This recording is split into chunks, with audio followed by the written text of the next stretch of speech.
Live from the BDN Studios, it's Bang and Dang. That's awesome. If you don't like that, then You ain't black.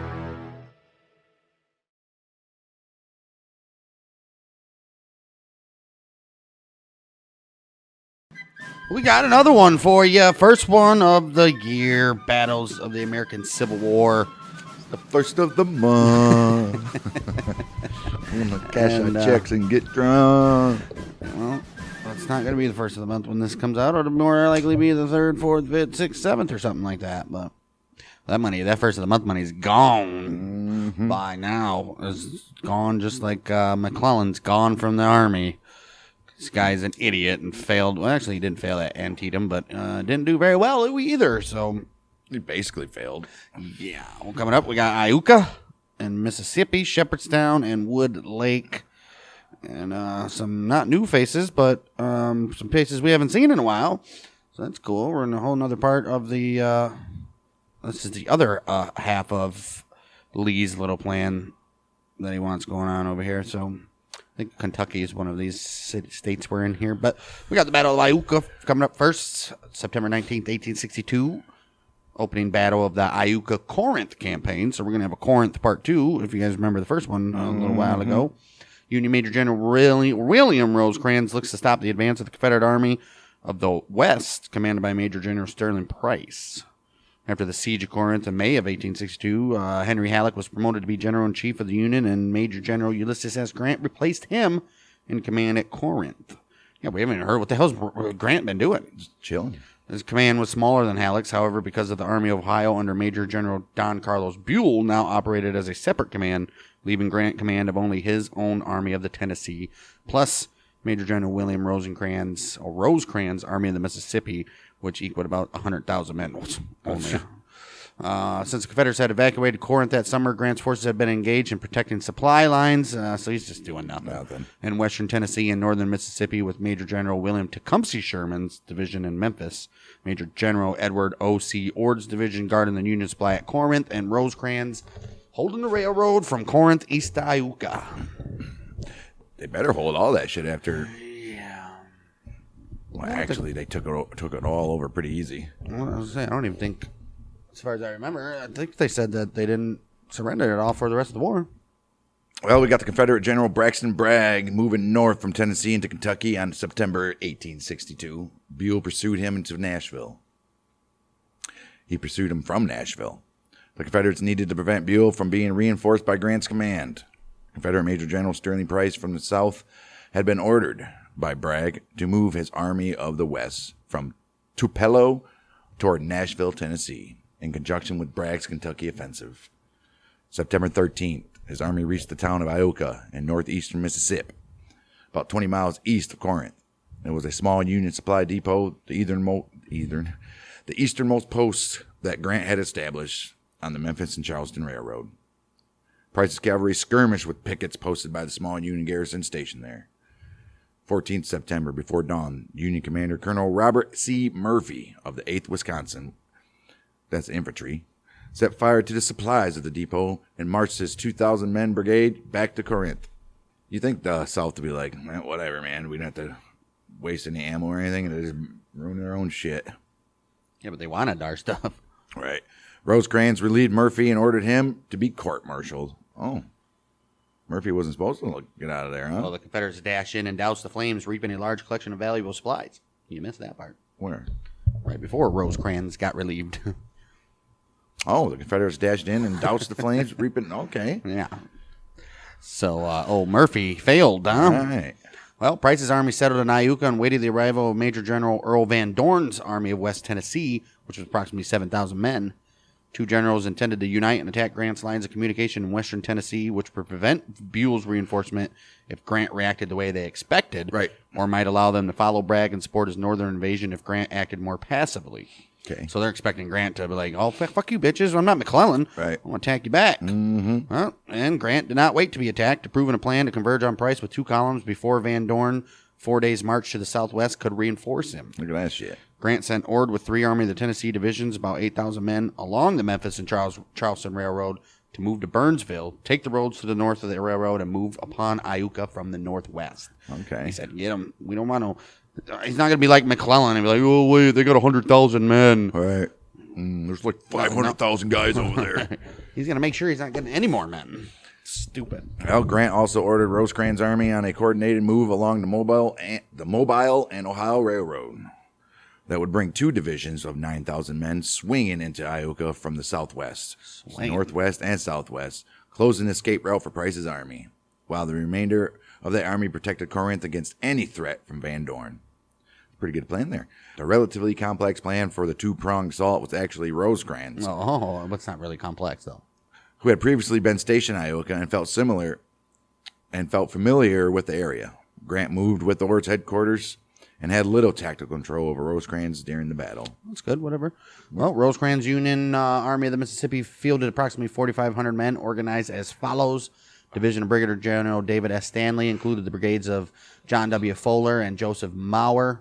Division of Brigadier General Charles Hamilton included the brigades of Colonel John B. Sanborn and Brigadier General Jeremiah C. Sullivan. Got the Cavalry Division of Colonel John K. Misner, which is Edward Ord's 2 divisions. They did not participate in the main fighting at Iuka for some reason. Price's Confederate Army of the West engaged at Iuka amounted to 3,179 men, pretty precise. And they had Brigadier General Lewis Henry Little, which included the brigades of Colonels Elijah Gates and John D. Martin, and Brigadier Generals Louis Hebert and Martin E. Green, plus the cavalry of Brigadier General Frank C. Armstrong. They always have less divisions and stuff. Always. Ord advanced toward Iuka on the night of 18th of September, and skirmishing ensued between his reconnaissance patrol and Confederate pickets, about 6 miles from Iuka before nightfall. Rosecrans was late, having farther to march over roads mired in mud. Furthermore, one of his divisions took a wrong turn and had to countermarch to the correct road. On the night of 18th September, he notified Grant that he was 20 miles away. Planned to start marching again at 4:30 a.m. and should reach Iuka by mid-afternoon on the 19th. Iuka. Considering this delay, Grant ordered Ord to move within 4 miles of the town, but to await the sound of fighting between Rosecrans and Price before engaging the Confederates. Good move. Well, let me guess. Ord didn't fucking do that because he demands that the Confederates surrender, but Price refused. Price received dispatch from Van Dorn suggesting that their 2 armies rendezvous at Rienzi for attacks on the Union forces in the area, so Price ordered his men to prepare for a march the next day. Rosecrans' army marched early on September 19th, but instead of using 2 roads as originally planned, the Jacinto and Fulton roads, approaching Iuka from the south and southwest and southeast, it followed only the Jacinto road. Okay. Well, okay. Rosecrans was concerned that if he used both roads, the halves of his divided force could not realistically support each other if the Confederates attacked. Right. Rosecrans was within 2 miles of the town on September 19th, pushing back Confederate pickets when his lead element, which was Sanborn's brigade, was struck suddenly by Little's, which from the Confederate side at 4:30 p.m. on the Mill Road near the forks of the Jacinto and the crossroads leading it from Fulton. Okay, well, they attacked, like he said, but it was on the crossroads, so... Well, the Union's Brigadier General Hamilton deployed his force to the best advantage, his artillery being posted on the only suitable ground. Colonel Meisner, with a battalion of the 3rd Michigan Cavalry, was sent out on the right, and the 10th Iowa, 10th Iowa Infantry, and a section of the 11th Ohio Battery. They formed to the left. These guys fighting side by side. Herbert's brigade from the south had 5 inter-regiments, supported by cavalry. They moved forward on the Ohio Battery around 5:15 p.m., and although met by a volley from the entire Federal line at 100 yards, it succeeded in reaching the battery before being repulsed twice. On the 3rd attempt, the Confederates drove off the gunners and compelled the 48th Indiana to fall back upon the 4th Minnesota. The 11th Ohio lost 46 of the 54 gunners and 3 of the 4 officers. Damn. Wow. Although the Confederates had captured all 6 guns of the battery, they were unable to take advantage of them because all of the horses had been killed in the fighting. Right, can't move them. Nope. That sucks. Yeah. This time, Stanley's division was brought into the action. The 11th Missouri was placed to the right and rear of the 5th Iowa, where it repulsed in a last desperate attack of 2 Mississippi brigades. Fighting, which Price later stated he had never seen surpassed, continued until after dark. Really, Price?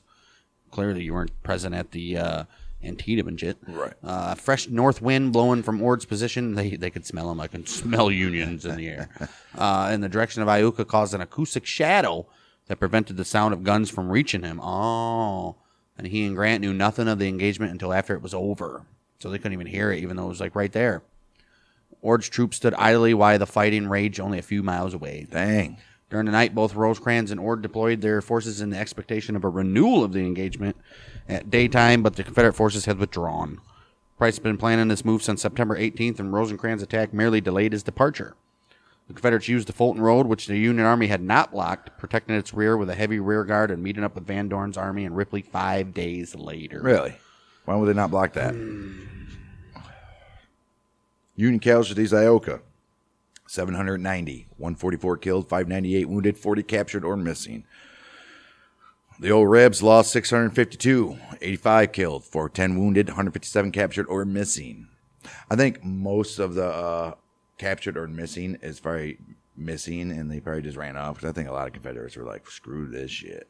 And probably a lot of the Northerners, I think it too. was like that on both sides. Right. The most senior casualty was Confederate General Little, struck in the eye by a bullet while accompanying Price. Oh, jeez. Among the ordnance stores abandoned by the Confederates were 1,629 stand of arms, a large stock of quartermaster and commissary stores, and 13,000 rounds of ammo. Wow. Confederates lost all that? Yeah. Poor guys. Grant had partially, they barely had any ammo to begin with. Grant had partially accomplished his objective. Price was not able to link up with Bragg in Kentucky. Rosecrans had not been able to destroy the Confederate army or prevent him from linking up with Van Dorn, though, and threatening the critical railroad junction at Corinth. Yeah, well. We're like, oh, time to get to Corinth. We have to do something there, right? Oh, we're going to. The Battle of Iuka marked the beginning of a long professional enmity between Rosecrans and Grant. The Northern press gave accounts very favorable to Rosecrans at Grant's expense. Some rumors circulated that the reason Ord's column did not attack in conjunction with Rosecrans was not that the battle was inaudible, but that Grant was drunk and incompetent. Oh. Grant's first report of the battle was highly complimentary of Rosecrans, but his second, written after Rosecrans published his, took a markedly negative turn. Wow. His third statement was in his personal memoirs, where he wrote, quote unquote, "I was disappointed at the result of the Battle of Iuka, but I had so high an opinion of General Rosecrans, but I found no fault at the time." Shit turned sour when the press went against him, huh? Grant was known to be a drinker, but I don't know if he was. Well, I bet he was. I'm sure half of those guys were freaking hammered. Right. Battlefield site was added to the National Register of Historic Places 14th November 2007. That'll take a while. The site was open forest and cleared farmland in 1862, but is now largely covered by thick woods and undergrowth. Wow. There are no remaining buildings from the time of the battle. The Goyer Cemetery still exists and was near the center of the Union line, though most of the grave markers are gone. The present-day Highway 25 approximates the location of the Jacinto Road used by Rosecrans' Union forces to move north into a defensive position southwest of Iuka. Civil War Trust and his partners have acquired and preserved 58 acres of the Iuka battlefield. Oh, good for them. Right. Well, that moves us on to the Battle of Shepherdstown, also known as the Battle of Butler's Ford. And now we're back with Robert E. Lee and them, September 19th to the 20th at Butler's Ford. Bateller's Ford? Is it Bateller's? We'll say Bottler. Butler's Ford along the Potomac during the Maryland Campaign. June of 1862, Robert E. Lee took command. Obviously, we know that. After Joseph Johnston got injured at the Battle of Seven Pines, his army faced McClellan's in the 7 days battles, where Lee drove McClellan and the Army of the Potomac back from his position close to the Confederate capital, Richmond. And then we got the Battle of Manassas, Second Manassas, and, of course, Antietam after that. While almost all of Lee's army had been heavily engaged, about a third of the Union forces had not entered the action. Yeah, man, we're still after Antietam and all that. You remember, because Antietam, McClellan still had a bunch of his reserves who refused to go because their army was 100,000 men. That's what he kept saying. Right. Because McClellan was a pussy. Right. Lee's army remained positioned on 18th September. McClellan did not order an assault, despite having a significant number of fresh troops.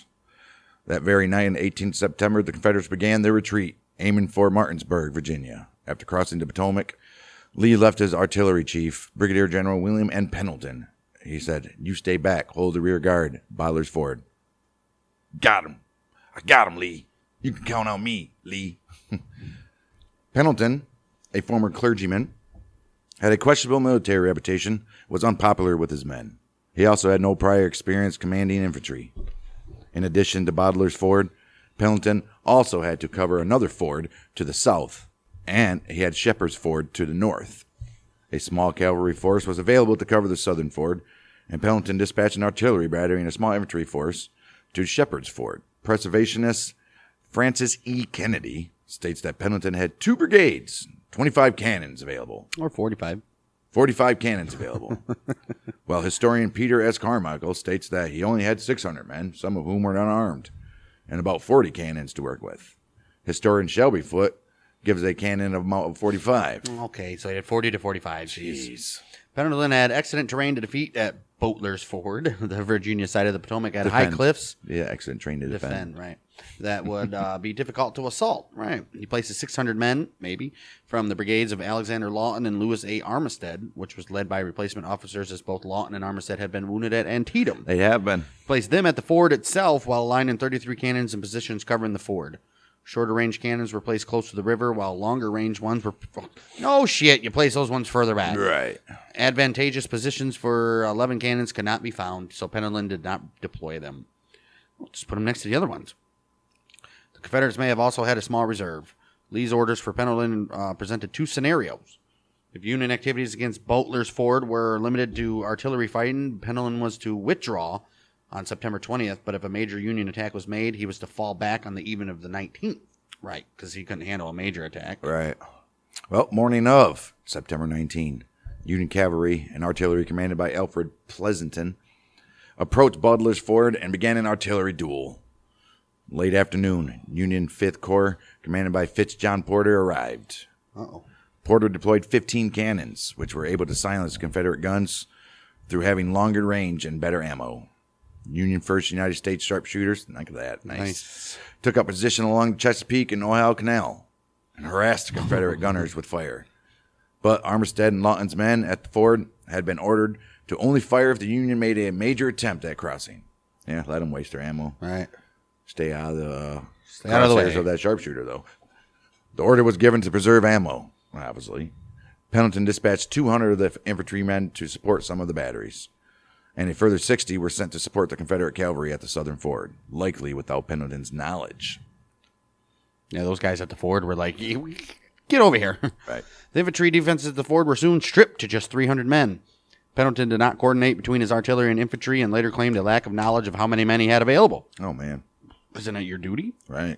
At dusk, a 60-man raiding party from the 1st United States Sharpshooters crossed the ford under covering fire from the 4th Michigan Infantry Regiment. The raiding party lost 4 men during the crossing. Lawton and Armistead's men, who were in poor condition and had low morale after suffering heavy losses at Antietam, quickly fled. Of course they did. Yeah, you got to figure, these guys are just coming off some crazy shit, dude. Pendleton's staff was not present, and in the dark, and with essentially no knowledge of what was happening at the ford, Pendleton left the field. Oh, shit. Part of Colonel James Barnes's brigade moved across the river as well. While a Union force of about 2,000 men in total only advanced a short distance from the ford before withdrawing, they captured 4 guns and some prisoners. Pendleton's line routed. They routed him. That didn't work out. Nope. Union forces had been delayed by high cliffs until the Confederate artillery had almost entirely withdrawn. During the retreat, Pendleton met with infantry force of the incompetent Roger A. Pryor and asked Pryor to advance and rescue his canyons, but Pryor would not. Of course he wouldn't. He's like, are you kidding? You know who you're talking to, bud? I'm incompetent. Right.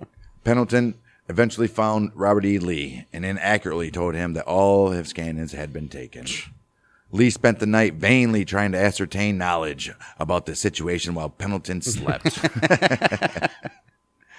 Fuck it, dude, I'm tired. Lee decided to postpone any counterattack until morning, obviously. Lawton's command had lost 7 men, and they were wounded, while Armistead's losses were unknown but light. Okay, so not that bad. 2, 3. Morning of September 20th, Porter sent 3 brigades across the river, with Charles S. Lavelle's brigade led the way, followed by Barnes's and Governor K. Warren's. Confederate General Stonewall Jackson decided to attack and drive the Union forces back into Maryland. Selecting A.P. Hill's light division, Jackson ordered an assault. Hill formed the 2,000 men of his division into 2 lines of 3 brigades each and attacked around 9 a.m. Okay. Having advanced about a mile beyond the river, Lavelle's brigade detected the movement, and Divisional Commander Sykes, George Sykes, that is, was informed, who authorized a withdrawal. All right. Single Union regiment attempted to outflank Dorsey Pender's brigade, but was unsuccessful. Oh. Porter ordered a withdrawal, but the commander of the 118th Pennsylvania Infantry, which was nicknamed the Corn Exchange Regiment, refused to withdraw his command as he believed the orders had not come through the proper chain of command. Oh, which he was probably right. Maybe. Well, the withdrawal order had been delivered through a staff officer who had given it to a lieutenant in the 118th. Yeah, see, I mean... The 118th Pennsylvania was an inexperienced unit. They only had been in the Army for about 3 weeks. Jeez. Found out that half of his weapons had been issued were defective. Oh, jeez. The regiment fought for about 30 minutes before being put to rout. 30 minutes is good, though. I guess. Fleeing Union troops attempted to cross the river, but came under heavy fire while trying to retreat. Some were shot while trying to cross the dam. They were like, damn. While others drowned in the river. Damn. 118th Pennsylvania suffered additional losses from artillery friendly fire as it tried to withdraw as well. Union artillery prevented the Confederate from crossing the Potomac, and the fighting was over by mid-morning. A small detachment from Warren's brigade recrossed the river at about 1600 to retrieve an abandoned cannon. Forget that cannon. Right. The South's Hill, General Hill, reported after the fighting that his men had killed 3,000 Union soldiers. I doubt it. He said, we killed 3,000 of those blue coats. But the true Union casualties of the fighting were 71 dead, 161 wounded, 131 missing. Confederates had 30 men killed, 161 wounded, and most of the Hill's losses were from artillery fire, of course. As usual, dude. The artillery fire, I'm telling you what. 118th Pennsylvania alone accounted for 269 of the Union losses. Union Private Daniel W. Burke was awarded the Medal of Honor in 1892 for his actions at Shepherdstown. Nice. Why'd it take so long? The Confederates lost one 10-pounder Parrott rifle from Victor Morin's Louisiana Battery, one 12-pounder howitzer from John Millige's Georgia Battery, one 12-pound howitzer from Marmaduke Johnson's Virginia Battery, and one 6-pound field gun from Charles T. Huckstep's Virginia Battery. Hey, it's a lot, man. You guys can't afford that shit. Pendleton was widely criticized within the Confederate press and within Lee's army after the battle. Oh, man. The Confederate army withdrew into the Shenandoah Valley after the battle, and McClellan did not pursue. Of course not. He was still scared of Jackson. Due to his lack of aggression in pursuing and retreating Confederates, McClellan was relieved from command on November 5th. The President of the United States, Abraham Lincoln, issued the Emancipation Proclamation after Antietam, obviously. Right. And Confederate hopes of foreign intervention had ended. Antietam had represented a major turning point in the war, obviously. The story goes with the Emancipation Proclamation is that Abraham Lincoln wanted to do it like 6 months or a year prior to this, but the war wasn't looking very good for the North and its strategic and all that, and they didn't want it to seem like it was a desperation. Right. Trying to right. So they all got together and was like, Abe, let's just wait for we one. need to win a major battle before we do need to anything. get this big battle, and then you can announce this shit, and everybody was like, we're in command. Abe's like, I like that. What about Antietam? Now I must shave my mustache. Instead of Honest Abe, they call me Amish Abe. So that was Shepherdsville, huh? Shepherdsville. Just the kind of the lagging of Antietam. But you know what I noticed on this one, and actually the last one, this one's still McClellan's stupid ass not knowing what the hell he's doing. If he would have just kept on rolling out, it would have been great. But the last battle was a different type of Union battle than we noticed. It was more... Not retreating, and well, they did retreat when they had to, right, but it was more... They actually fought. Right. I liked it. It sounds to me like the Western armies are a little better, more equipped with leaders than we getting over in Virginia and Maryland. Either that, or they're just really, really afraid of Lee and fucking Jackson. I think it's more Jackson for some reason. Jackson's got this glow that everybody's like he's some. Well, see, crazy. Grant never even faces Jackson. No. So he dies before Grant takes over the army. Right. So, and him and Lee only fought like twice. Not that many times. Whipped his ass every time. Well, yeah, as well as you should. You have more men. You have more ammo. You have more weapons. I mean, you got everything you need. You're feeding your guys. The North, the Union Army wasn't starving. They didn't have shoes. They didn't go without shoes and shit like that. Some of them did. Most of them didn't, though. But 80 to 90% of the Southern Army was hungry, shoeless. They all nicknamed Joe Jackson. Or they had weapons. They'd be lucky that you get a clean fire out of fucking 1 out of 5 shots. Screw that. Now, first couple times you fire this, it might not fire, but just be quick and put that new cap on, and hopefully you'll be all right. Yeah, hopefully you don't get bayoneted in the fucking throat while you're at it. Right. Always fix bayonet. Always fix bayonet. That was a triangle, too, knife, man. There ain't no fixing that. Man. Well, not to mention it was fucking, what, At least 12 inches long or some shit? It was going right through you. Well, either or. compromise. That's where we end it. Iuka, Shepherdstown. That'll lead us to our next couple battles coming up. We'll have the first battle of Sabine Pass in Texas, the first battle of Newtonia in Missouri, and probably the battle of St. John's Bluff in Florida. Right. Yeah, we'll probably save second battle of Corinth after that, because that's probably going to be a bigger one. But, yeah.